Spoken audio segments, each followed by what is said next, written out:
Delaware in the building. Y'all ain't ready for the Delaware takeover. Y'all not ready for this unique style and creativity that everybody in the world wants to see.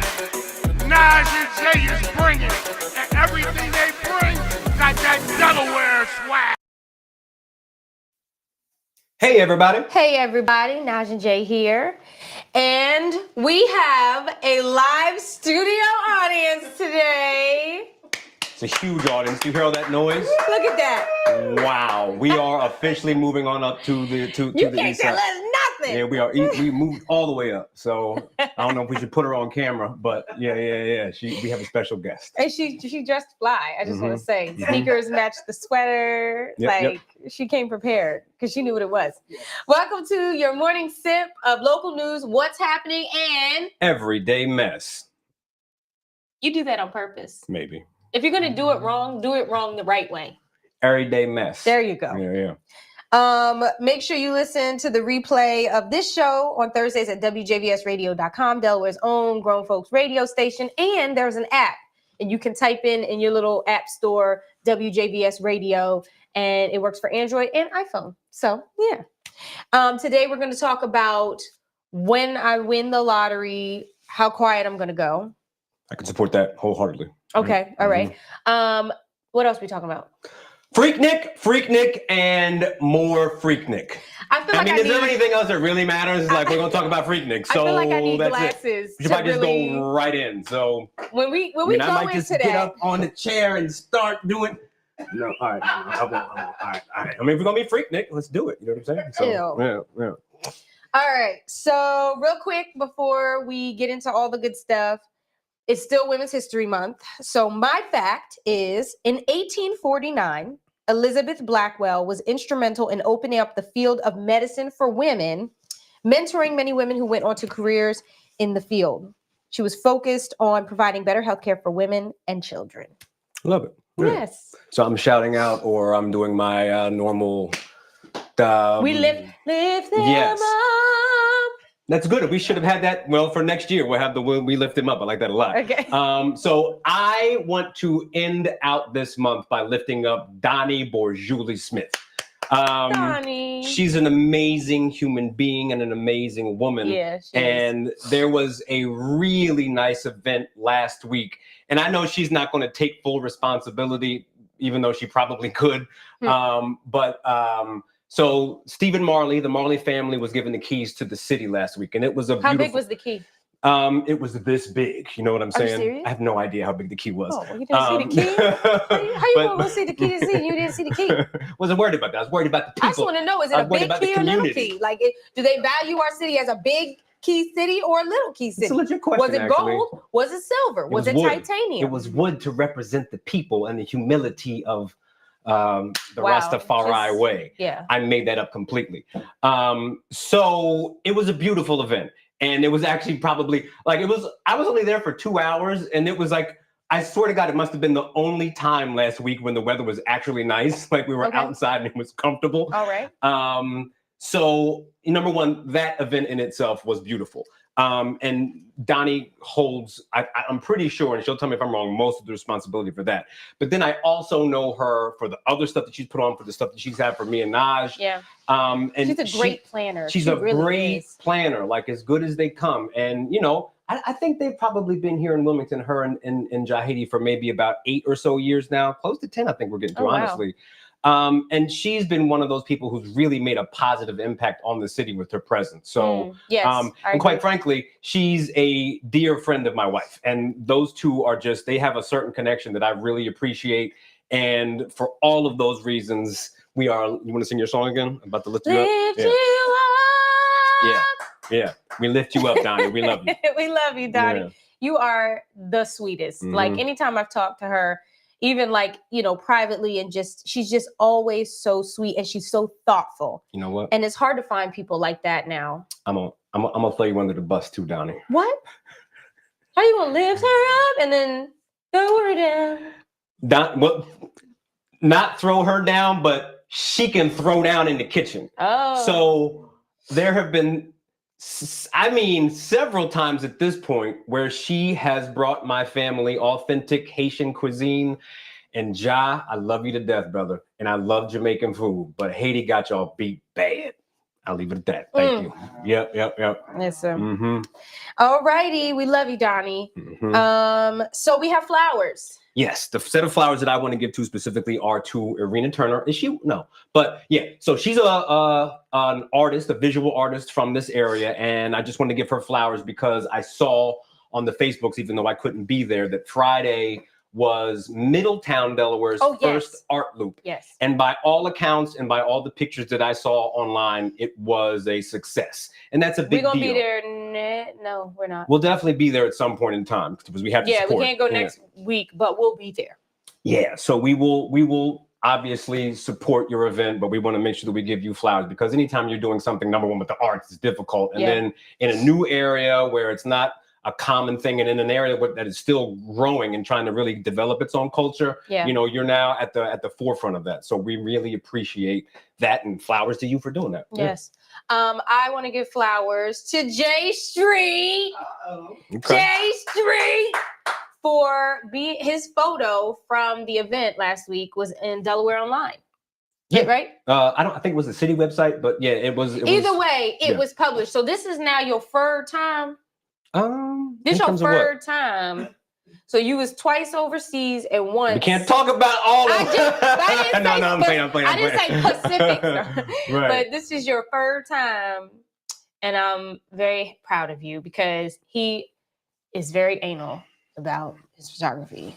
Well, and I thank you for that, number one. And I just want everyone to know, like, you know, when you say nice things about my photography, it only inspires me to work harder and get really good at it. I treat it with the same respect that I give my music. So, you know, thank you for giving me flowers, and anyone else who's, you know, liked what I put up. I appreciate it. Yes. Yeah. And last but not least, I'm giving flowers to Crystal, my Aunt Crystal, my godmother, who's in our audience today. She's a 2-time cancer survivor. Oh. She's a 2-time cancer survivor. Yes. Okay. So we jokingly say that my mom had me, but I'm Crystal's child because we're like this. I love it. I text her, 3 weeks ago? And I was like, I need you. And she said, I'm coming. Let me get my ticket. And she did. And she's been here all weekend. We've been busy. We've been out. So flowers. And I got to meet you for the first time. Yes, you know what I mean, which is really cool. Her head, so she already knew you. Yeah. So I got to hang. What was it? Saturday night. I got to hang Saturday night, and you know, throw a couple back. Yeah. So thank you for joining us here today. Yes. Okay. Real quick before we talk about outside, I need to address something with Jay online. It has come to my attention that when Jay gets extremely comfortable, he immediately starts speaking in a Southern accent. And when we had the honor of interviewing and covering a bowling event for the Cheyney University Alumni Delaware chapter, we got there, we were having a great time. And at some point in the night, Jay had morphed into J.I. from Atlanta. And did you recognize any change in my speech pattern? Okay, good. Okay, I'm just curious. But go ahead. Yeah. But I did. And it got deeper and deeper to the point where I think at some point he just started grumbling. And I would just like to know, maybe if you could just talk to the people about the transformation that happens in your mind and in your spirit. So I consider myself to be culturally fluid. And depending on the day and the time and the alcohol that is in my system, I could go anywhere from Irish to Southern Black.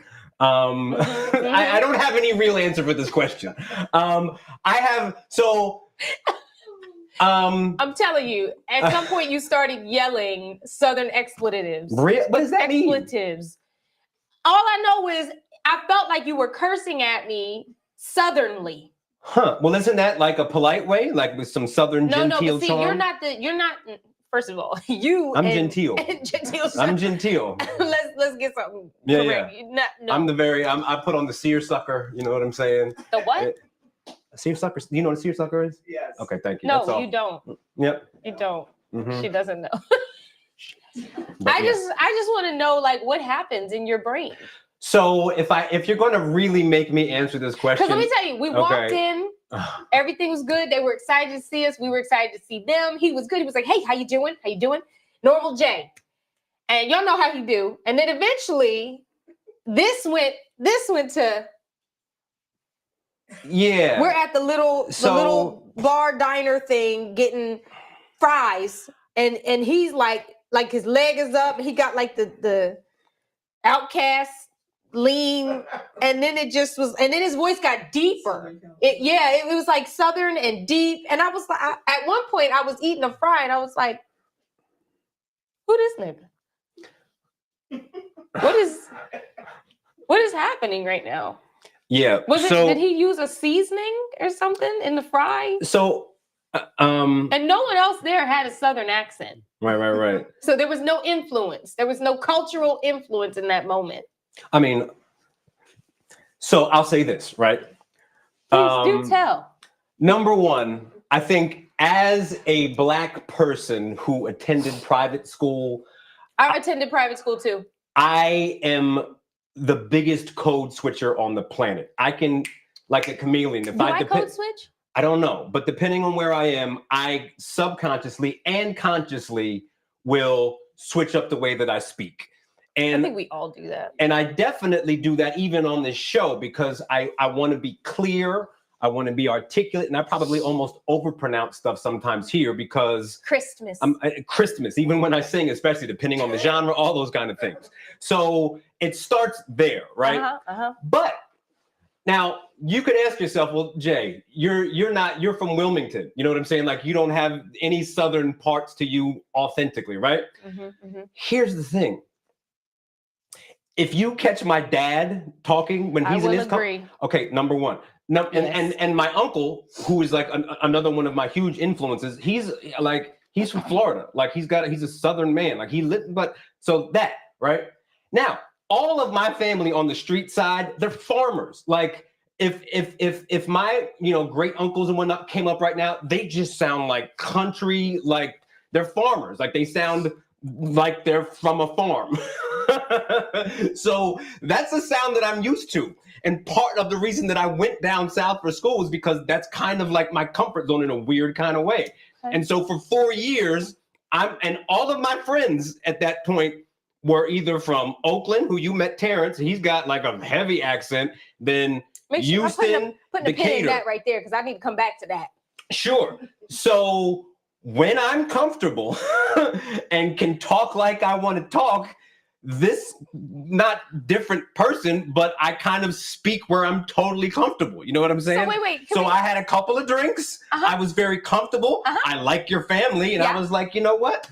I just got relaxed and I don't know, talk how I felt like talking. So going back to Terrence. Yes. I would also like to add to the conversation that when he is around Terrence, not only is there a Southern accent, but there is some type of Oakland, California accent. And you have never been to Oakland. No, yeah, I have. Yeah, I have well, been. there we go. I've been for one day. So, but then you know what really sticks with me out of your explanation? When I'm comfortable, I become Southern. I don't have an excuse. And what that says to me is that I am not comfortable. You are not comfortable around me because you should always be talking to a Southern accent. That doesn't make any. Why would I? You just said it. No, but if we're here on the show, I'm certainly going to talk like I talk now. So you're code switching with me. What did I just say, everybody? What did I say? I code switch like a chameleon. I just want y'all to know, it's instinctive to me. Like I just do it. When Jay does his country accent on the show. Oh, but watch this. No. To your point, actually, if you ever catch me ordering food at an establishment, this is him. Every time. Hello. And it's not on purpose. Can I? No. Shh. Yeah. Hello. Can I? I'm gonna do the number one with just the water. Yeah. It's the water. Okay. How much? Okay. J-E-A. Yeah, that's right.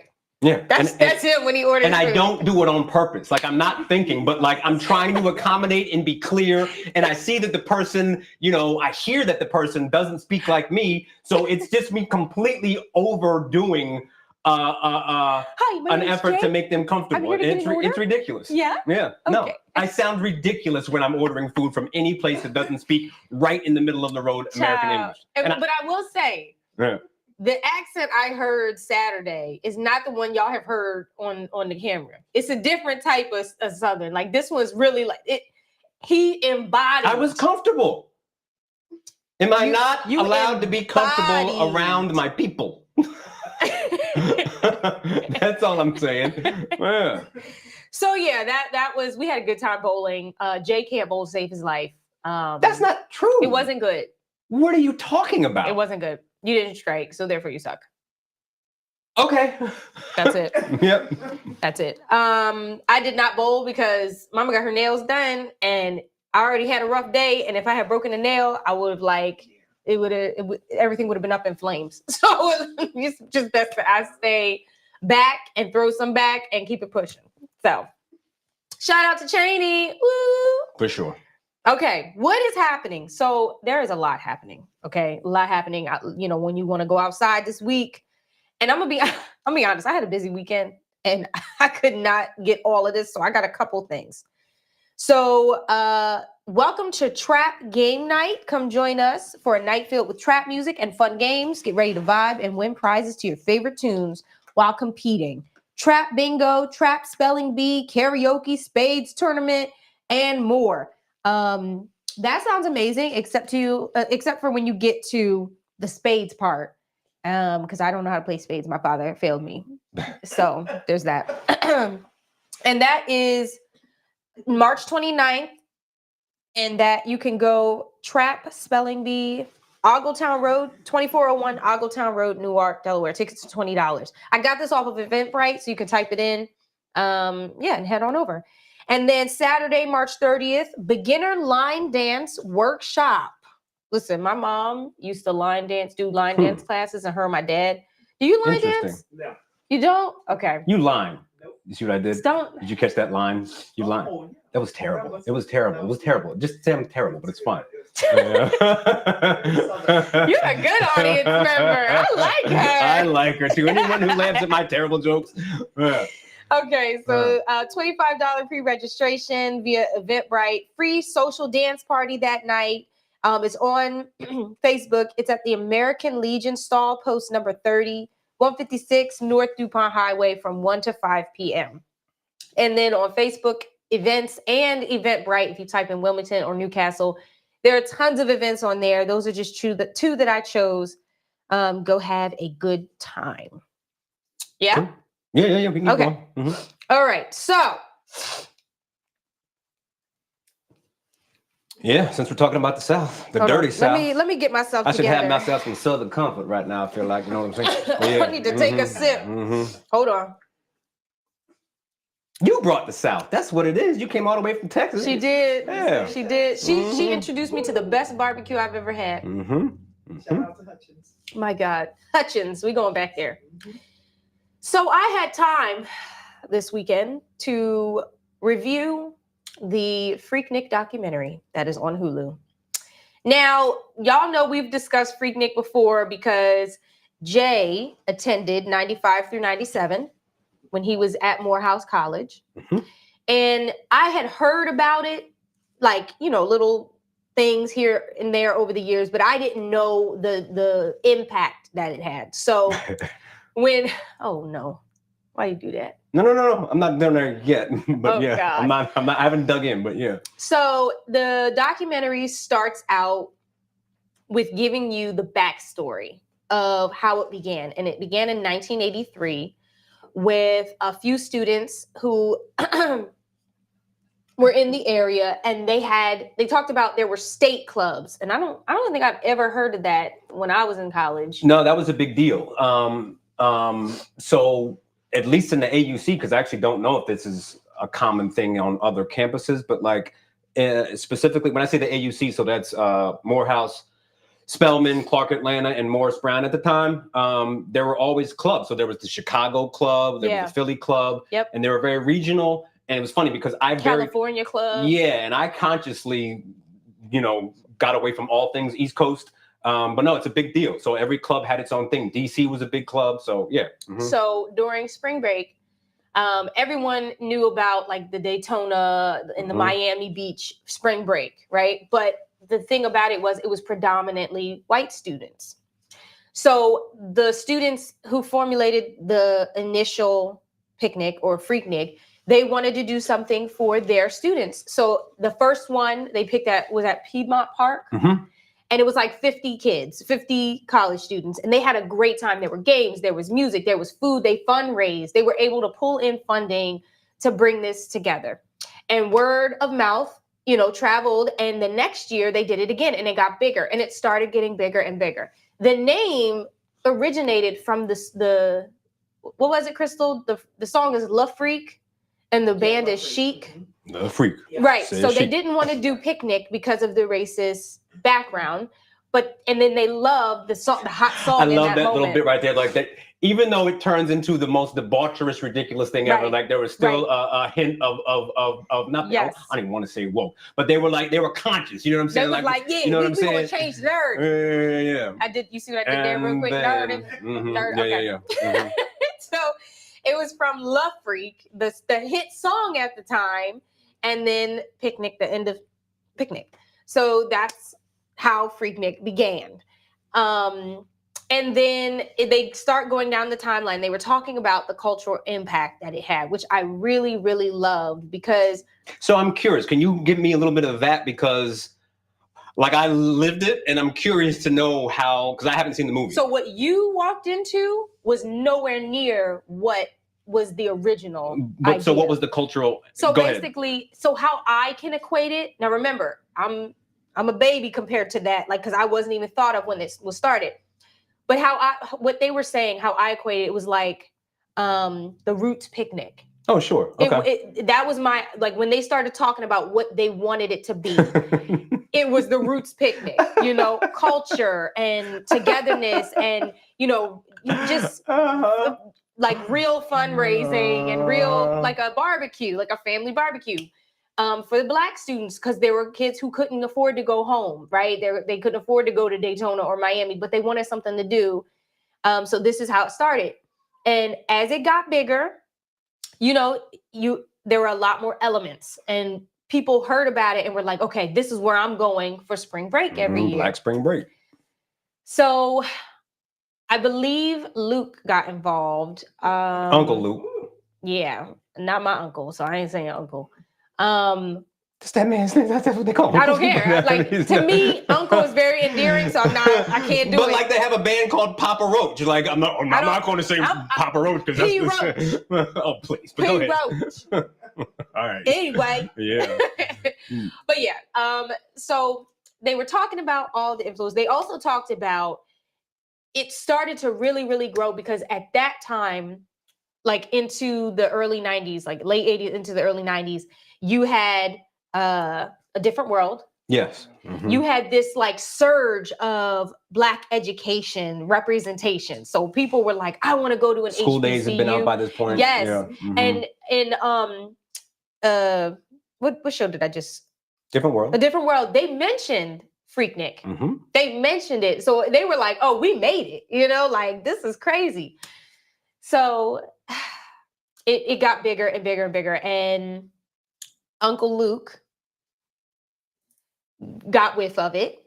And he said, his words were, you can't have. What is that I smell? He couldn't. Debauchery?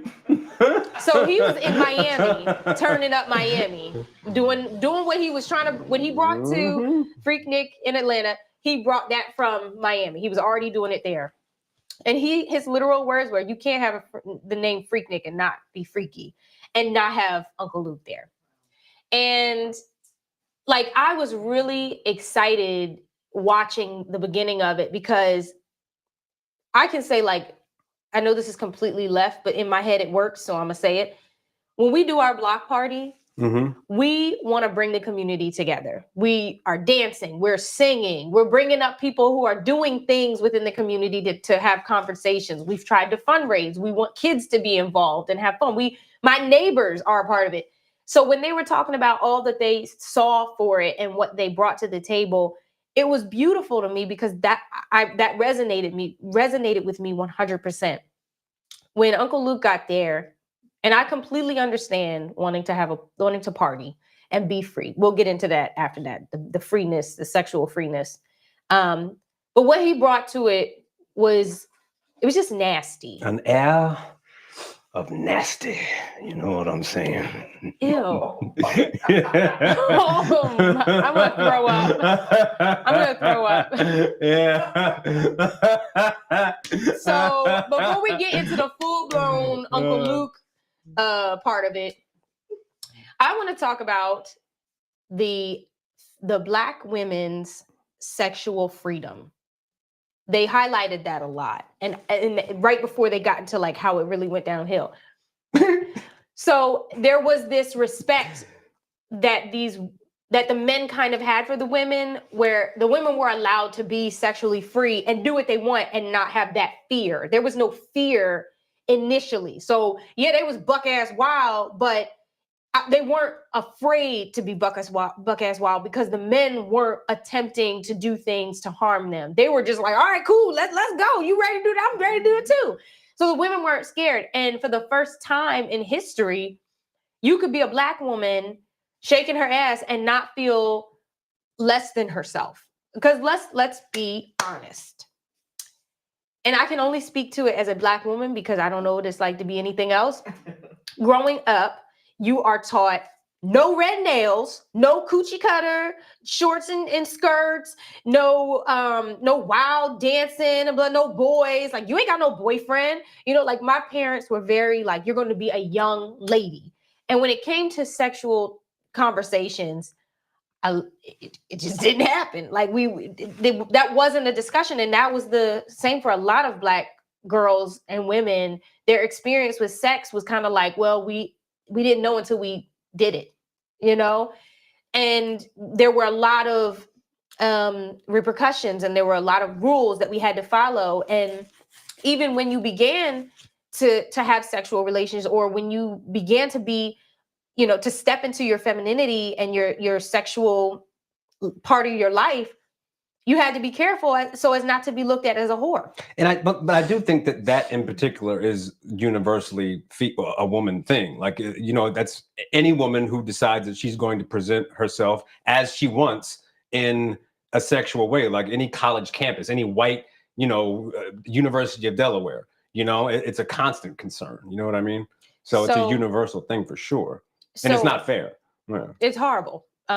Because that's a whole nother conversation. But so the documentary really, and I'm happy about that, because you're in your early 20s, you're 18 to like 23, and you're finding out who you are, and your sexuality is a part of that. You know, your sexual experience is a part of that, and you shouldn't feel ashamed of it.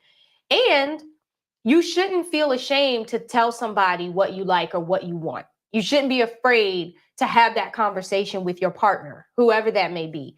And there are a lot of people who grew up so ashamed that they never got that chance, and they weren't able to allow their flower to bloom properly because they weren't giving it the sunlight that it deserved because of fear and shame.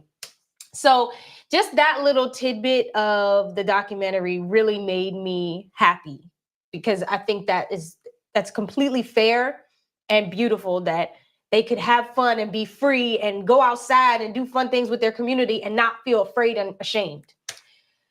Then Uncle Luke came.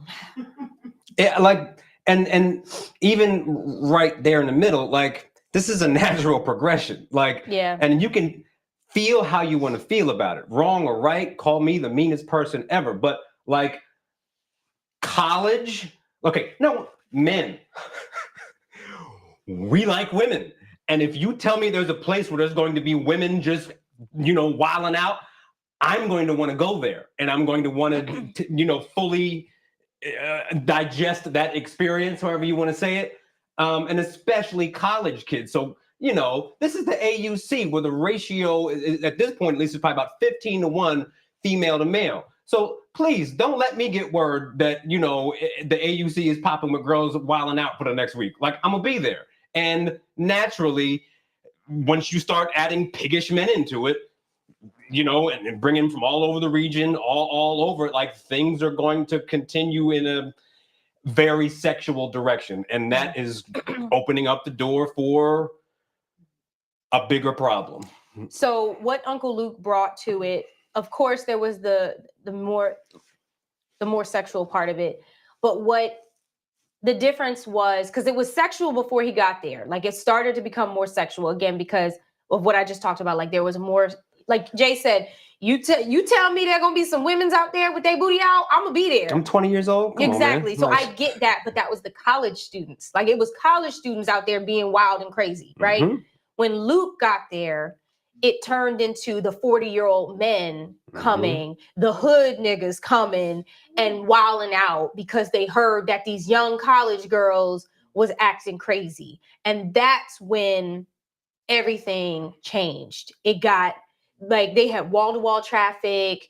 People couldn't get anywhere. You couldn't even get to the actual location of the picnic because it was incredibly crowded. Like, people were leaving their cars on the side of the street to just walk around and be a part of the mix. So let me jump in here because this is where I know what I saw. And I dug all the way in. I experienced it as deeply as I could. So I think the first thing to remember is that even, again, like, you go to University of Delaware, any college campus, like, they keep those girls at Spelman locked down because they understand that, 20-year-old men are going to be overly aggressive, and it's just it's a natural situation where there's going to be a problem. Unfortunately, this is a college dynamic problem that is across any college, right? So that dynamic has always been there. Even though you have your, very respectful, guys, there are always dicks, on any college campus. Yeah. And it's a constant problem where every daughter who goes to college, I'm sure, is like told by their family, if they come from a good family, like, be careful. Oh yeah. Because, so it's not, it was already there. You just might have a group of people who are still trying to at least maintain some respect, which they should, right? Yeah. I need to explain. So I say that to say, of course, you throw Luke into it, things are going to turn up in terms of things becoming a little bit more sketchy, right? But I will tell you, this is my experience. I never saw anything that made me concerned, like, yo, you need to chill. And for me, and I mean that in terms of, any kind of dangerous male to female aggression, and it did happen. I'm not saying it didn't happen, okay? No. But I just want to be clear. Yeah. But in terms of I never was an eyewitness to it, right? It was never a big problem. Yeah. And also in terms of violence in general, like, overall, there are always bad people in any crowd, right? But overall, the vibe was hypersexual, but everybody was cool. Nobody was like a real asshole about it. Yeah. Nobody was fighting. I wasn't worried about getting shot. And that wasn't a normal thing in Atlanta. Like, the first time I ever really heard gunshots was in Atlanta when I got to school right next to the projects. You know what I'm saying? So it was an element always, but over Freaknik, everybody was cool. And to me, that was the most beautiful thing about it, because people really can't understand. Like, you have to imagine, if you're from this area, imagine you go up the MLK ramp on 95 and you look north and south on 95 and see nothing but a sea of parked cars, all black people just having a good time. Yes, they were freaking, okay? All of the things. I have seen it all. I have seen, no. The same way that, there's that really funny image of the two people having sex at University of Delaware on St. Patrick's Day, the white people. You saw all these kinds of things. Okay, same thing. We're having a good time too. This is what people do, right? And for me, that was the beauty of it. You talk about sexual freedom. You had this like 1 week space where everybody could just spaz out in the most spaz out way possible, but everybody was still cool. And the only thing that I think really became problematic was the degree to which the whole city had to just shut down because of the traffic. Like it was like Kirkwood Highway would just be inaccessible for a week because this is 24 hours of people just like park.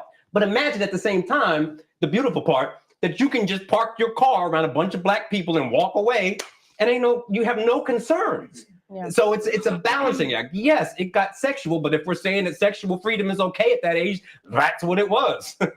Yeah. So the peak they said was 94. Yeah, maybe 93, but yeah. And then they went down. It went downhill from there. By the end of everything, there have been like over 500 arrests. There were rapes. But here's the thing. None of that was by college students. It was all people from. And that's not to say college students are better than anybody. No. But it showed you how big it got and who it attracted. And so that is the natural, and it's not good. It's not fair, but like at a certain point, if something grows and just like the economy, like the economy grows and grows and it pops, you get a bubble. And it's like, oh, we went too far with it. Yeah. And that happened. And part of that, I'm sure, was honestly the way that it was squished out. Some of it had to be racism because listen, everyone knows how Georgia votes for the most part. Thank God the last election, it went blue, thanks to black women. But this is a red state with, and they had the Olympics. But nobody wants to see, like, ain't no way that in a red Trump state that anybody is going to be comfortable with a massive amount of black people shutting down an entire city for a week. You know what I'm saying? So, yeah. But overall, I have to also say 21 Savage's input in the documentary made no sense to me whatsoever because what did he know about it? He's too young. He had a FREAKNIK party for his birthday and they had How old him. Is he? And he like your age? So then he don't know anything the about other it. thing was they had him as a commentator in some parts of the documentary and I'm like, well, somebody shut this thing up because that doesn't make any sense. Exactly. He wasn't there. Like you idolizing the event and wishing you were there and doing your own birthday party has nothing to do with the actual. Yeah. That's like me trying to relive Woodstock or something. Right. Like I'm not going to sit here. Yeah. Like it made no sense to me, but whatever. But it also talked about underground artists within hip hop, Outkast, who kind of helped build FREAKNIK as well, because like they were at FREAKNIK, they had Big there, they had a couple different people there. It was a beautiful. I really mean this from my end. Like it was a beautiful time. Like again, it was hypersexual college, debauchery at its highest level, past what most people can imagine. Yeah. But I never had any static, and I'll tell you this story. I don't have any problems with this. Oh God, maybe I do. And this is to the point where this shows why men are the real assholes. I don't care what your sexual orientation is. Like, so. Can we keep it PG? You said nigga. What the hell? You already messed that part up. We say that every episode. That's not PG. So Jay. So I thinking about that men are the problem. You right? said the D word. So this is FREAKNIK, I think the second year, right? That you were there. Yes. Me and my homies were walking down the street and oh God. It was it's two of us. It was just me. It was me and somebody who I won't name so they're not involved. And a car full of very big gay black men started catcalling me and my friend.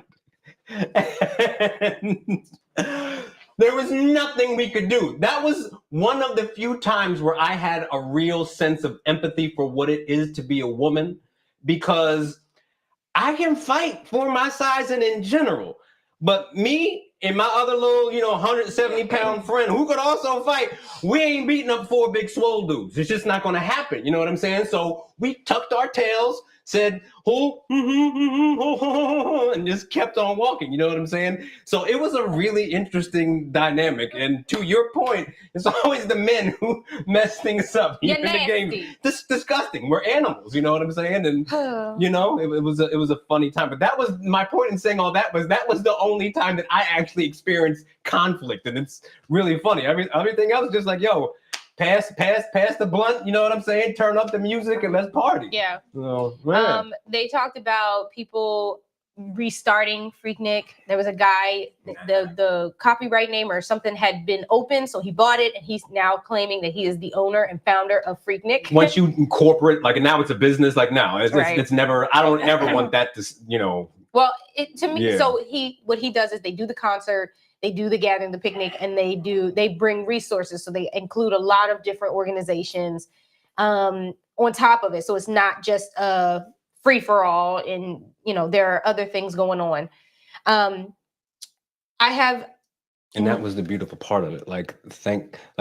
How often do you get to experience a free for all that's peaceful? Right. Yeah. And it's been going on for a couple of years. I think it started in 2019, 2018. And they have Freaknik Light. And they've been doing it. And of course, Jermaine Dupri and Uncle Luke were like, it ain't no Freaknik. And I'm like, and my thing is, I don't think that they're trying to make it that. I think they are trying to take or use that legacy and create something within our time that they can be proud of. I think we have so many people with issues on, So just do your own new thing. That's like, to me in my head, that's like Chris Brown trying to sing on Otis Redding song. Like, no, that's not your space, bro.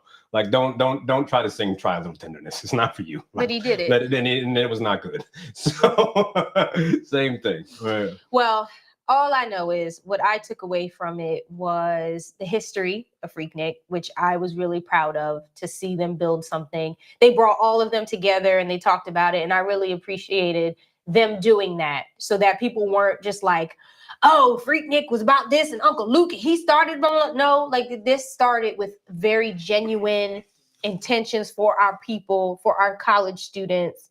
And it just turned into something different. I also appreciated the highlight on the sexual freedom that Black women don't really get to have. And what else did I take away from it? I did look for Jay. I had on my binoculars. You might, even if I was in it, you may not have recognized me because my hair was totally different. I was looking for a big rock head with little light skin face. No. Who walked like this. Yeah. No, my hair was totally different. Like I had a fade, they're completely different. So well, I was looking at my magnifying glass. I was like, I'm gonna find you. But it was a very, very good documentary. I want to watch it again because there were some parts in there that I wanted to dive into a little bit more. I don't know, just because I'm very interested in the history, But outside of that, it was really good. And you didn't watch it? No, I might, but and I'm not trying to be a snot about it, but I lived it. You know what I'm saying? My only thing, and here's the thing for mine, I know that, okay, so my regret is that I didn't get to experience it at its absolute peak, although what I experienced was so far beyond what I could ever imagine that I can't really be mad about it. But if I went and watched the documentary, that's not going to give me what 93 and 92 really were anyway, because there's no way that the documentary could cover that and have it not be basically porn. So, you know what I'm saying? So maybe I will just kind of, I feel like you gave me what I would want to know from it. So I don't know. It also talked about how Atlanta has always been where the Black affluent people were living. And I didn't know that. I thought, so when I started going to Atlanta, how old was I? 13. Yeah.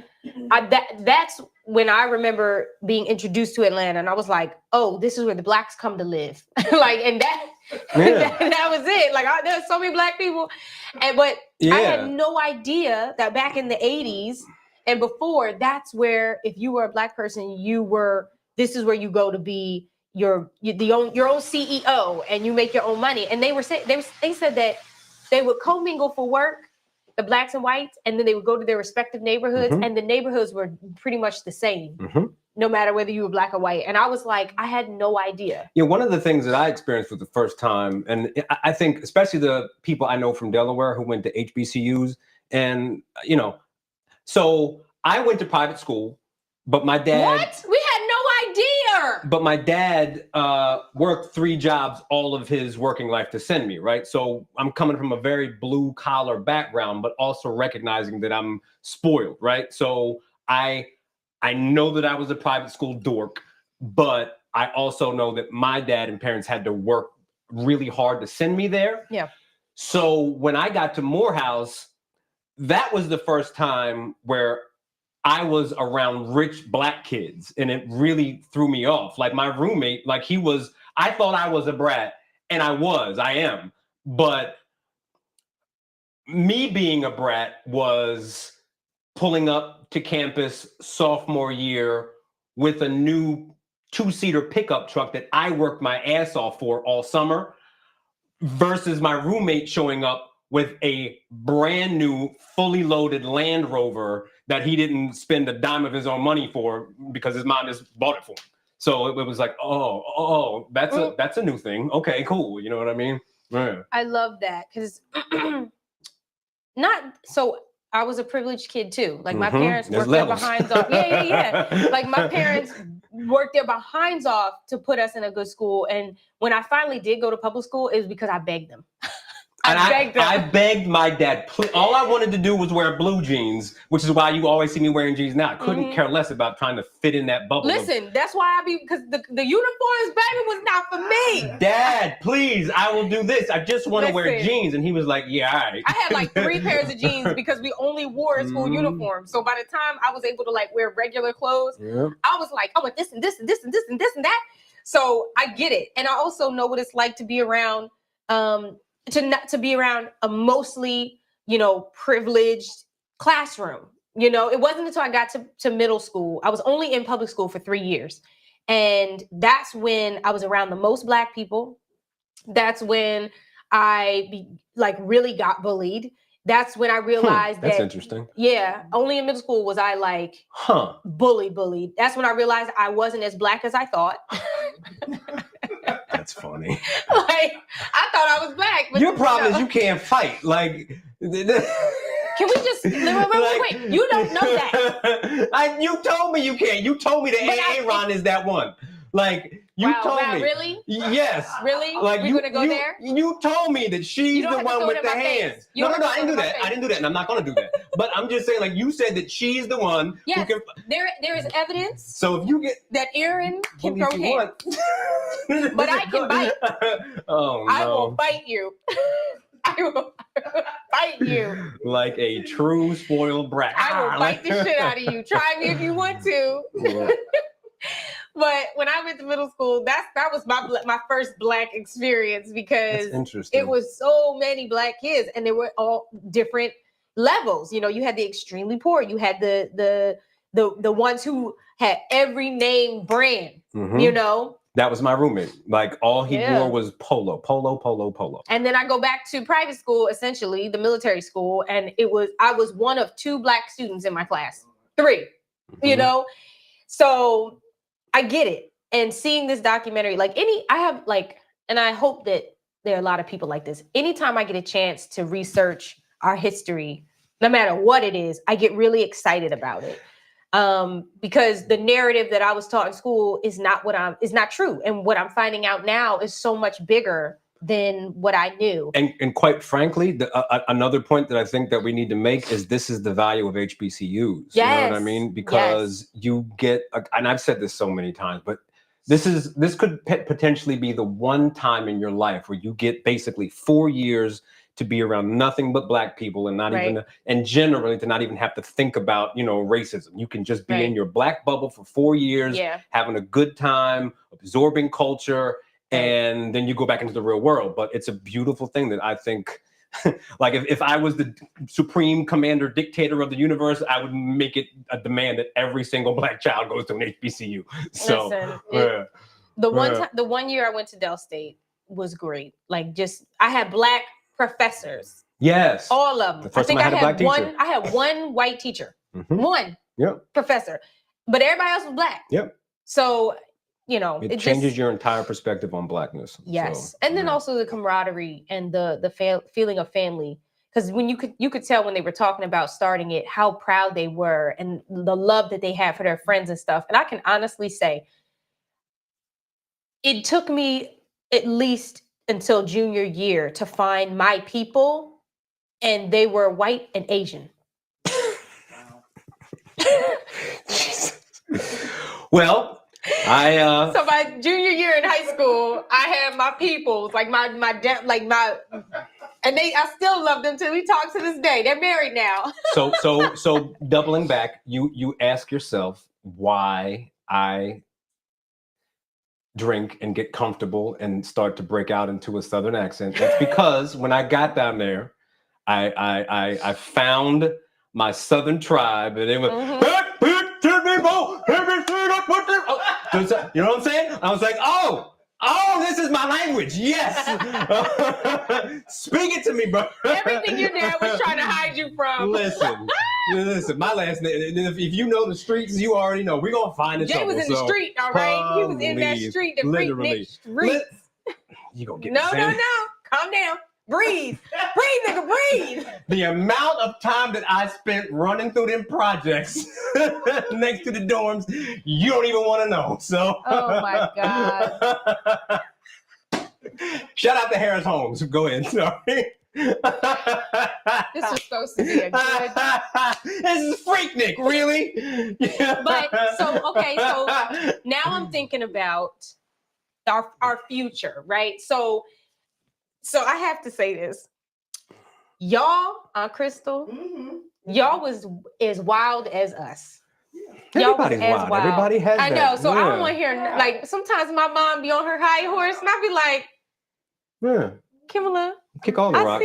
I seen the videos, and just like, I'm not dumb. Like, just because you wasn't in it doesn't mean you wasn't in it. You know? Yeah, and the only reason any of us actually tone down ourselves is because of obligation. Because we got to work and we got kids. Otherwise, but what I want to know, don't give me a space. what I want to know, and what I hope for our future is, like, how can we get to the point in our culture where we're not so afraid of each other? Because that's what it turned into. It turned into fear. It turned into. But again, I never experienced that. I just want to be clear about that. Right, but why hasn't it happened? And so aside from the sexual part, but the coming together and creating a cultural thing like that, where do we have to get to? What do you mean? I think that I'm not. So you have things like the Roots Picnic, number one. Which is for the older, which is very expensive and for the older. I've never been. That's how expensive it is. I ain't paying. So, you know. Oh, they have layaway tickets right now too. That is wild. I know. $35 down. But like, you know, find that 35. Part of why FREAKNIK shut down was because that this, you know, a red state doesn't want that to happen. You know what I mean? So, like, you know, if you go to Dover, take Dale State, like, you know, maybe something could be built there that could sort of stay under control. Aside from colleges, what could we do that could be a cultural movement that Black folk can say, oh, I'm going to this with my family, and we have that freedom to be who we are as a Black culture, as a Black culture. See, I just don't think. I mean, you don't have to bring your family, but like. Yeah, like we have Juneteenth, we have. What was the thing in Philly? A Dune Day. A Dune Day, and that's all great, but like, but it hasn't created the blip. Like FREAKNIK created a blip because it was allowed to be out of control. That's why you have young people, like, they don't think like we do. You know what I'm saying? Like, I think like. Yeah, all right. But like that is the beauty of it, is you let young people just kind of run wild, and somehow it still stayed within a reasonable amount of control. You know what I'm saying? Like it was never, again, I didn't experience any fear or danger. Right. So, you know, as soon as you start to like bring in someone my age to try and control it, it's not the youth anymore. Like you gotta let them just make a fire. You know what I mean? It's like the youth. I'm going to roll my sleeves up and start getting some things done. All right, well, yeah, all right. Well. But I just was really, I was excited. We reported on this a while ago, and I was excited then, and I was excited to watch it. I'm just happy. I'm proud of our people. I'm always proud. So it's just, another notch. You can criticize anything, but overall, my experience was that it was a beautiful thing. And it was like, no matter, everything has its negatives, right?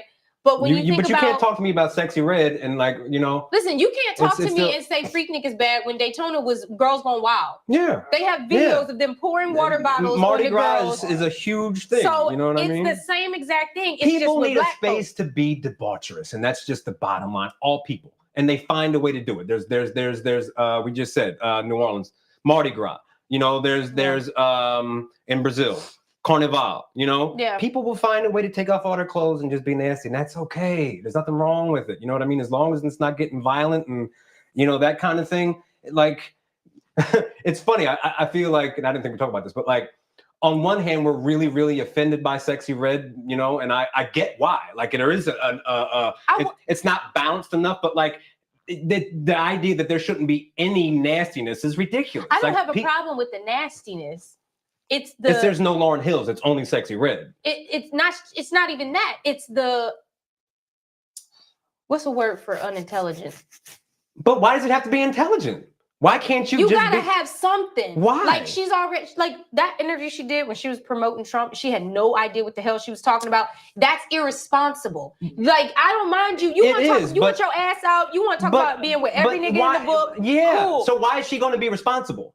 If you're going to be that hard into, like, I'm just... That's what I'm saying. I need that balance. That's what I just said. We need a Lauryn Hill. That's the problem with her. She's not balanced. She's not ever going to be. That's so not put her away. No, but you're taking away her right to be totally sexual and raunchy. She has every right to be that way. You don't have to like it. You can call her stupid and say that she's trash. You can have that opinion, but she has every right to be that. I'm not...